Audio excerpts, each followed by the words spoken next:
welcome back to Razgains, and today we're going to be talking about if your mobile phone can actually impact your lifts.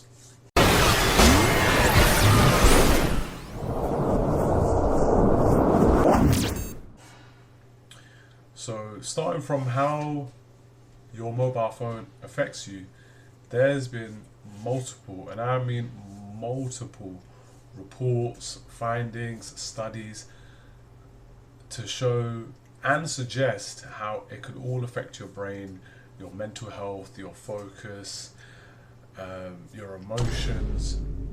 And these are all things you need for your lifts. So let's start from there. It's been shown, first of all, your focus, it starts to diminish because of how much you're overloading your brain with information. Meaning that if you're constantly scrolling and your brain has to register everything and process it, and you're not giving it time, just like how you watch a film and you need hours to process it and talk about it, maybe you need a few days where you're processing a whole 5-10 second video and you're jumping on to the next, your brain is going to get exhausted. I want you to really concentrate on me.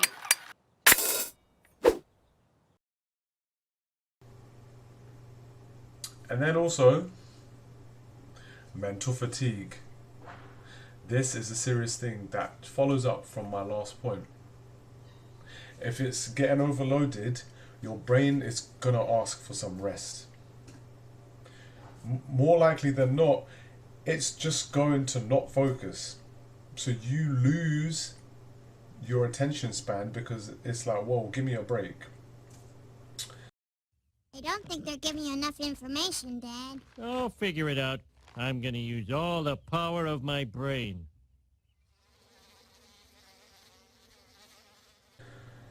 And then the biggest one of all, you've got mental health. When you can't pay attention to stuff, when your self-esteem or your FOMO, fear of missing out, kicks in, or you get dissatisfaction, you're just not happy. And it might not even be you, it might be your brain. You might be okay as a person, but your brain, this thing inside your skull, which is also considered muscle, is not okay, and it's not working properly. So that's just one side of it. Now let's look at the lifts. If you're working at a very light weight, you're going into the gym every day and you're not really pushing yourself, that might be okay for the most part, but you still need focus, you still need to breathe between sets, you still need your mental clarity to know what you're going to do next. You need to feel pumped. Even if it is a lightweight, you still need to know what you're doing. Even if you're curling 5, 6, 7 kilograms for the guys, 2-3 kilograms for the girls, you still need to focus. Shoulders upright, squeezing your bicep slowly and squeezing, picking up that dumbbell and curling. And that's just a small example. Imagine what it's like on the bench, the squat, the deadlift, the shoulder press, even abs. Because if you don't focus, guess what? You're not making those gains. You're not pushing yourself. You're not building anything. You're not focusing on the area where you're supposed to use the muscle. Because remember, you need the mind-muscle connection to activate the muscle. And that's just a small part of it. What if you forget your warm-up? What if you forget your stretches? What if you just forget your workout entirely? That is very possible, because if you don't have a plan, if you don't write your stuff down, if you don't know what you're doing, you might just jumble this. I just made that up. I don't write stuff down, but that's because I've been doing this for years. I know exactly what I'm going to do when I go into the gym. I used to write stuff down, but now it's just become second nature. I'm a PT myself, so for me it's really easy to just plan things and follow it. Since this is also a passion, I've been doing this for years. But for people who aren't taking this so seriously, or where it's not a passion for a lot of people, I would heavily advise for you to write down what you need to do so you look forward to what you're doing and help your plans. I might even go back to writing stuff down, I don't know. But there's lots of benefits to it for people who need that sort of assistance. So now that we know when you lift or when you do an exercise or when you're doing anything strenuous, you need focus. You need to ensure you are doing things properly and that you are aware of what you're doing, because also there's another side to that, which is injuries. But that speaks for itself. When we put these two together, what do we have? So I've just said that with your mobile phone, if you're doom scrolling or if you're looking at stuff, or you know, you're talking to someone or you're writing an email, your focus, it's going to put your brain in sort of not a lost mode, but into a somewhat of a mode where it's on its feet. It's not cemented, it's not going in a straight path. And now if you don't have focus during your lift, using that same mentality, if you're not planned, if you're not focusing on that lift, guess what's going to happen? Your focus starts to split. Now, what does that mean for the lifter? Well, it means several things. It means A, risk of injury. That is the first thing to think about. You are more prone to injury than anyone else at the gym.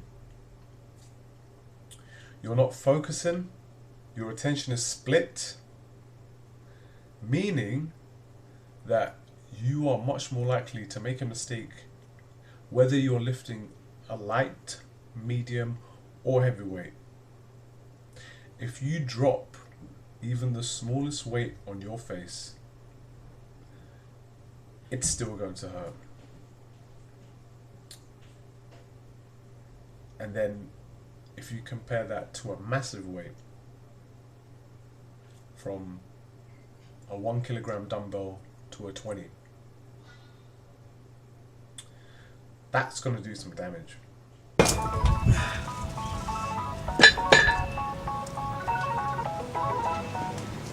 Hey!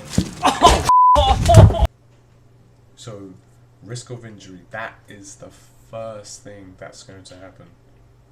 Remember, your brain needs to be focused, it needs to be locked in, it needs to know it is committing not just to the lift, but the focus and the concentration. So that's the first thing. The second thing, in your exercise, you're not going to go at 100%. You fatigued your brain. Where you could have been 100% and you could have told yourself and amped yourself up, oh, I'm going to do this lift. Oh, I've got this. Yeah, I'm feeling strong. Yeah, I can do this exercise. You've just got a bunch of cat videos in your head, or you've got that conversation from your partner, or you've got your boss telling you something. If you're at the gym, 9 times out of 10, you should just be avoiding everyone. Even me, I always tell my partner, I'm at the gym, I'll speak to you later. Perfect. There's been some sessions where I've had a chat, but then I push it out and she understands. Perfect. Because I've noticed, if I keep the conversation going, my mind isn't in myself anymore. It's with something else. And as much as I want to talk to her, I need to give myself that time so I can execute the lift. And it's not just so I can lift heavy weights and feel good about myself. No, it's, again, it goes back to number one, risk of injury. I don't want to have to lose focus and then something happens and I'm out of the gym for 6 months. I would rather just put the phone down. But going back to my performance, take for example the bench press. Let's say you're lifting 80%. So for me that would be 25 on each side. So 25, 50.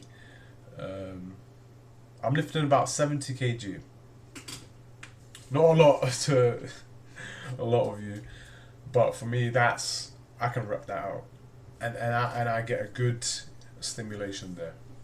70 kg. I don't know how many that is in pounds. But it feels pretty heavy to me. And if I don't amp myself up, if I'm not breathing properly, taking deep breaths in, if I'm not getting oxygen into my blood, if I'm not drinking or sipping some water, if I'm not focusing on the weight, I'm not going to get that full 8 reps in, because I know that the 8 reps is as much as I can do. It's not even a mind thing. My body, it stops at 8 reps. But what if I got that 100% focus and I was like, okay, yeah, we're going to go past 8, we're going to go past 9. Maybe I can get through. But if I'm talking to someone at work about something, oh, I need help fixing this, my mind is suddenly lost some focus. And it's like, wait, hold on a second. Why have I agreed to this? It's after work, it's after 6 p.m. I'm here for myself. This is my health we're talking about. It's me time. So no one else is going to help me with my performance other than myself. I got to manage myself. So that, I owe that to myself. So yeah, we've got risk of injury, we've got performance. What else could we add on there? I'll give you a clue. It's to do with sitting down. Huh? You probably see everyone do this now, and I'm sick of seeing it.